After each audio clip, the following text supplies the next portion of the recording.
Halo teman-teman, berjumpa lagi dengan Brother Phil. Kali ini kita akan kembali membahas pernyataan dari Saudara Donditan bersama kawan-kawannya mengenai nasib dari orang Kristen di akhir zaman.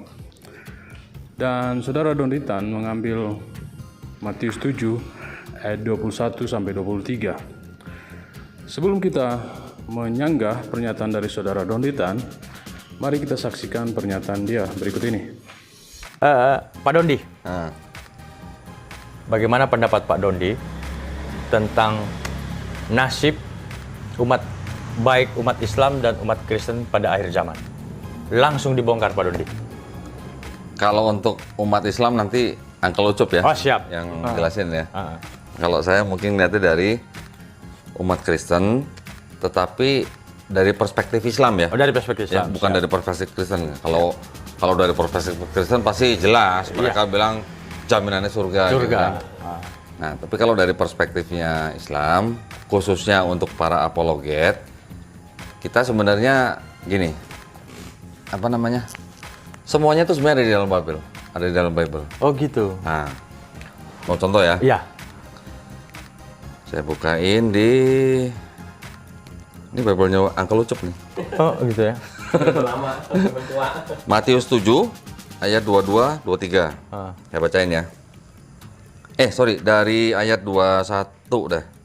Ya. Bukan setiap orang yang berseru kepadaku ini maksudnya Yesus. Tuhan, Tuhan, ya, akan masuk ke dalam kerajaan sorga, melainkan dia yang melakukan kehendak Bapakku yang di sorga. Ayat 22. Pada hari terakhir, banyak orang akan berseru kepadaku, Tuhan, Tuhan, bukankah kami bernubuat demi namamu? Maksudnya demi nama Yesus kan? Nama Yesus. Dan mengusir setan demi namamu. Demi nama Yesus kan? Yesus. Dan mengadakan banyak mukjizat demi namamu juga. Demi nama Yesus. Ya. Tetapi jawabnya Yesus apa? Pada waktu itulah aku akan berterus terang kepada mereka dan berkata, aku tidak pernah mengenal kamu. Tuh, sudah dipanggil Tuhan kok nggak kenal gimana? Nggak kenal. Nah, terus terakhir apa? Enyahlah daripadaku, kamu sekalian pembuat kejahatan. Loh, kok bisa begitu ya? Ya nggak tahu nih yang bunyi begini. Jadi yang memanggil Yesus Tuhan, yang membuat nubuat demi nama Yesus, yang membuat mukjizat dalam nama Yesus, yang mengusir setan dalam nama Yesus, sama Yesus sendiri disebut pembuat kejahatan. Nah, gimana dong? Yang salah siapa? Alkitab atau? Nah, nggak tahu nih. Bacanya begini. Ini kalau menurut saya sih nggak perlu tafsir tinggi-tinggi lah ya. Sesuai dengan konteks ayat. Walaupun perikopnya adalah hal pengajaran yang sesat. Tetapi kalau dari kalimatnya seperti itu, gimana coba? Iya. Kalau Kristen kan menanggapinya lain. Iya. Kalau ini dikatakan bahwa orang-orang yang disebut di sini adalah orang-orang yang sesat katanya. Orang-orang sesat. Tetapi sekarang yang memanggil Yesus sebagai Tuhan siapa? Kristen. Hah? Yang membuat nubuat demi nama Yesus siapa? Kristen. Yang mengusir setan dalam nama Yesus siapa? Umat Kristen. Terus yang membuat mukjizat dalam nama Yesus siapa? Umat Kristen. Pembuat kejahatan dibilangnya. Berarti itu yang begitu itu kejahatan. Disebutnya, aku tidak pernah mengenal kamu, enyahlah daripadaku, kamu sekalian pembuat kejahatan. Loh. Pikirkan sendirilah ya. Keren itu ayat itu. Pikirkan sendirilah ya. Oke teman-teman, kita sudah dengarkan bersama pernyataan dari Saudara Donditan.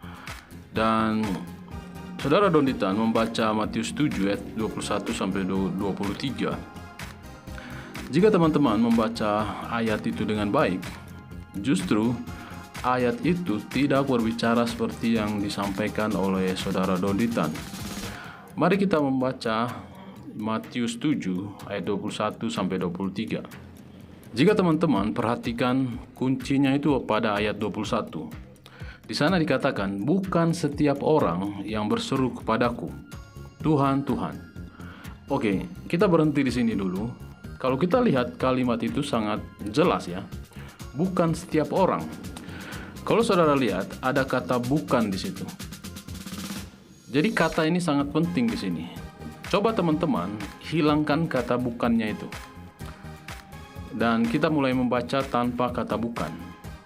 Setiap orang yang berseru kepadaku, Tuhan, Tuhan, akan masuk ke dalam kerajaan sorga.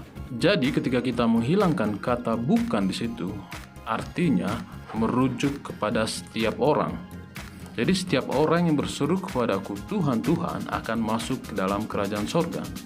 Tetapi di sini ada kalimat negatif di sini. Bukan setiap orang.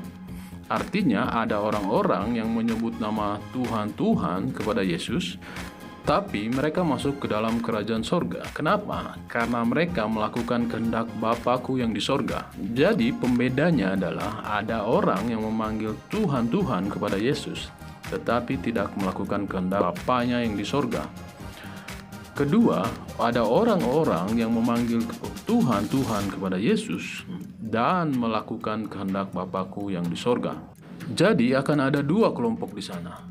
Ada orang yang memanggil Tuhan, Tuhan kepada Yesus tetapi tidak melakukan kehendak Bapa-Ku yang di sorga. Dan ada juga yang memanggil Tuhan, Tuhan kepada Yesus dan melakukan kehendak Bapa-Ku yang di sorga.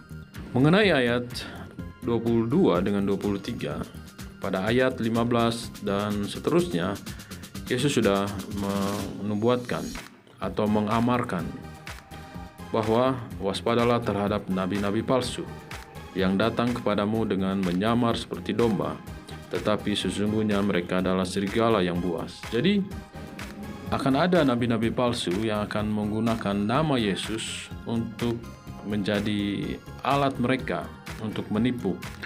Mereka bernubuat, menyembuhkan orang, mengusir setan, dan segala macam. Tetapi sesungguhnya mereka adalah serigala yang berbulu domba. Jadi di sini Yesus tidak mengatakan bahwa setiap orang yang berseru kepadaku Tuhan, Tuhan tidak akan masuk ke dalam kerajaan sorga. Yesus tidak mengatakan seperti itu.